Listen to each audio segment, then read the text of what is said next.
Boredom, a DM's worst nightmare. Once your players begin to get bored, it's very hard to pull them back in. So in this video, let's talk about how to keep your players from getting bored in your games, and if they do, how can you grab their attention again and make sure they stay engaged. First up, take quicker goes in combat. My last video was all about this, but there are a few more tips to speed up combat. The best one I've found being use monsters of the same type or just use fewer monsters in fights, and make sure they have simple moves and stat blocks that you as a DM can navigate easily. In higher level players especially, I've been altering stat blocks of my enemies, taking out like 50% of the moves and replacing other moves with simpler versions of them. I know the way I'm going to play the monster, and honestly I'm simply not going to use the vast majority of spells in most combats, so I just take them out and keep what I need, and it does lead up to me speeding up my turns. Also, on that note, there is kind of a crossroad you hit when you're trying to keep players' attention in combat. On one side you can make the combat more challenging, make the enemies more difficult, so the players have to pay attention or they may die, but this only works for certain tables, because it can also lead to a player taking longer on their go, since they want to make the smartest decision, so they don't die. Meaning for all the other players, combat can start turning into a slog. So if you don't want to make combat harder, I recommend going the other way. Make combat simpler and easier. Lower enemies' AC and HP, so that the players hit more often and end lives more often. I personally have found it really good to actually use more enemies. I know, I'm contradicting my first point, but don't worry about it. But with more enemies with low HP, it just feels like there's more going on, since there's more pieces on the board, but since the enemies go down after 1 or 2 hits, the combat actually finishes pretty fast. And this is where it is really helpful to use lots of simple monsters of the same type. But honestly, this really does depend on your table, so you may need to experiment a little bit there. Oh, and before we get into Brian Murphy's tip to keep his players from getting bored, I first want to talk about the sponsor of this video, Nimble 5e, a TTRPG built off of DnD 5e that gets rid of the usual slog you can find in games. Nimble overhauls combat to make it faster, more tactical, and more meaningful, and it's compatible with any and all existing material. It has a flexible action economy, new skill system, and an overhauled spells and magic system. One of my favorite things in Nimble is the interpose reaction, where you can protect your allies from an attack by standing in between them and danger. Very cool. Nimble is on BackerKit right now, the link is in the description, so go check it out. Next up, Brian Murphy from Not Another D&D podcast keeps his players and his audience from getting bored simply by playing with fewer players. It may sound harsh, but if you find your players getting bored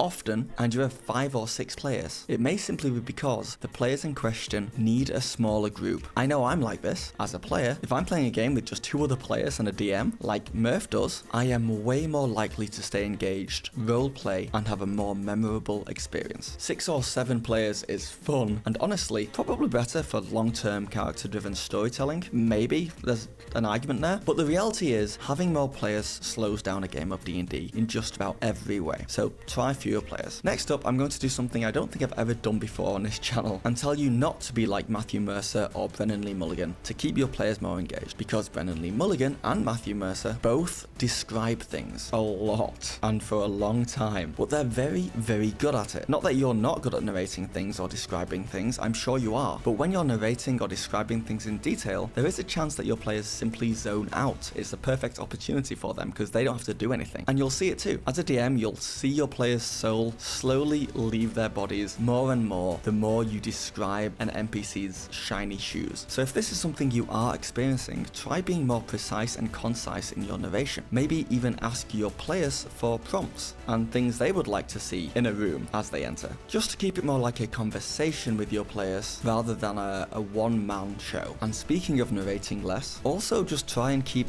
everything relevant. When narrating or describing things, the temptation is to picture something in your mind's eye and then just describe every detail that you're imagining. You really want to paint a picture for your players with words. It makes sense, you want to make sure everyone is like seeing the same thing. But the reality is, most of the information is useless for the players. And this is something Brennan Lee Mulligan and Matthew Mercer do well. Don't put in the comments that I said do. But they always put story and character development first. 80% of what you say and do as a DM should probably either push the story forward, the plot, or help develop the player's characters or NPCs more. It's an old script writing adage. If it does not develop characters or the plot, then cut it out. It's unnecessary. I have talked about this before, but Chris Perkins has a great tip where when you do narrate a scene or describe an environment, just give the essential info, the bare minimal essentials. Then let the players ask you questions about it, finding out what they want to know and what's important to them. That way you're not wasting time talking about things that will just never get used. And next up, if you don't want your players getting bored, because let's face it, D&D games are long and attention spans are getting shorter, simply ask players to make big, fast decisions. In my last video about speeding up combat, I said the same thing. Ask your players to take moves in combat faster, but you can also ask them to do the same thing outside of combat. I occasionally go to this pub night in my city where a group of amazing DMs host one-shots. It's called Dungeons and Flagons in Toronto if anyone's interested, but one of the things they always ask all their players to do before the game starts is make big, fast decisions. Don't worry about making the right decision, just make a decision, because not only will it speed up the game exponentially, but not thinking too hard about every decision will lead to more memorable decisions, if you will, since your players will be just throwing themselves headfirst into situations without really thinking way more often. Also, while you ask your players to make bigger, faster decisions, also ask them to include each other more, especially quieter people. The majority of the time at a D&D table, all the players do want each other to have fun, but when they get caught up in the action, players may not notice if one or two other players are getting spoken over or being a little shy. So by just reminding everyone to include each other, roleplay with each other, and make sure that they share the spotlight, it will mean that individual players are less likely to get bored. And as a DM, if you see someone who's not been in the spotlight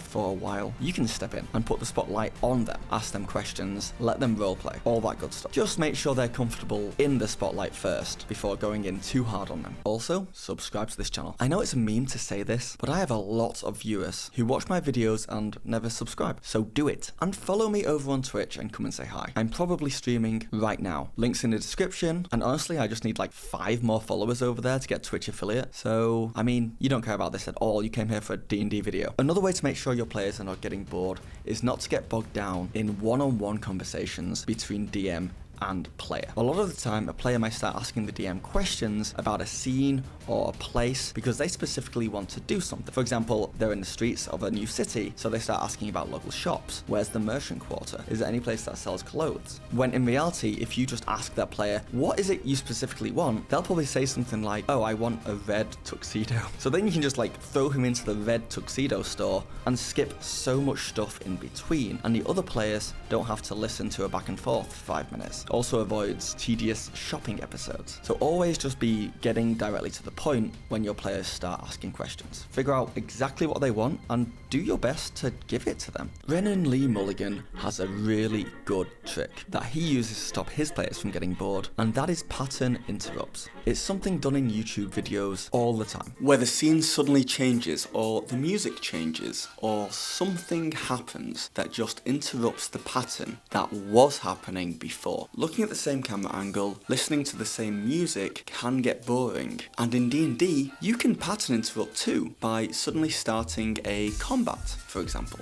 or suddenly ending a combat, or just something unexpected happens. Brennan Lee Mulligan is great at pattern interrupting in many ways, but I think his best trick for this is simply shifting between tones, from serious to funny, from dark to light-hearted. The classic example of a pattern interrupt from Brennan Lee Mulligan is the fireworks extravaganza. You hear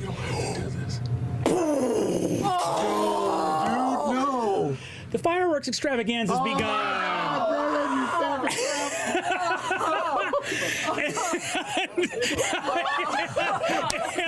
The fireworks extravaganza! But the real secret is, when you think your players are getting comfortable, when you think that they think they know what's going on, change it all up on them. Handing out inspiration more is also a great way to keep your players engaged. Hand out inspiration when a player takes part in something, or does something fun, or role plays in a rewarding way. And this is something I'm working on myself, because giving out inspiration to players means they do get rewarded for being engaged in your game. Yet I keep getting to the end of my games and thinking, damn, I didn't hand out any inspiration this session. So now I'm adding it to my DM screen as a reminder. I also pattern interrupted there again. Did you see that? Are you now just a little bit more engaged than you were before? Let me know in the comments if that works on you or not. Another way to keep players from getting bored and to keep them engaged is to not only let them help describe the environment and the NPCs and even push the plot forward in some way, but also make sure that the decisions they make for their characters have consequences in the game, and that the player characters are not just interacting with the world, but changing it. D&D is a collaborative storytelling experience, and the more collaborative it is, the more input the players have on the world and story, and the more engaged they will be. Now, an obvious thing you can do to keep your players from getting bored is to run shorter games. Critical Role games on average run for 3 to 4 hours, but have in the past gone much longer. You don't have to run games that long. That's just a long time to be sat around a table doing anything.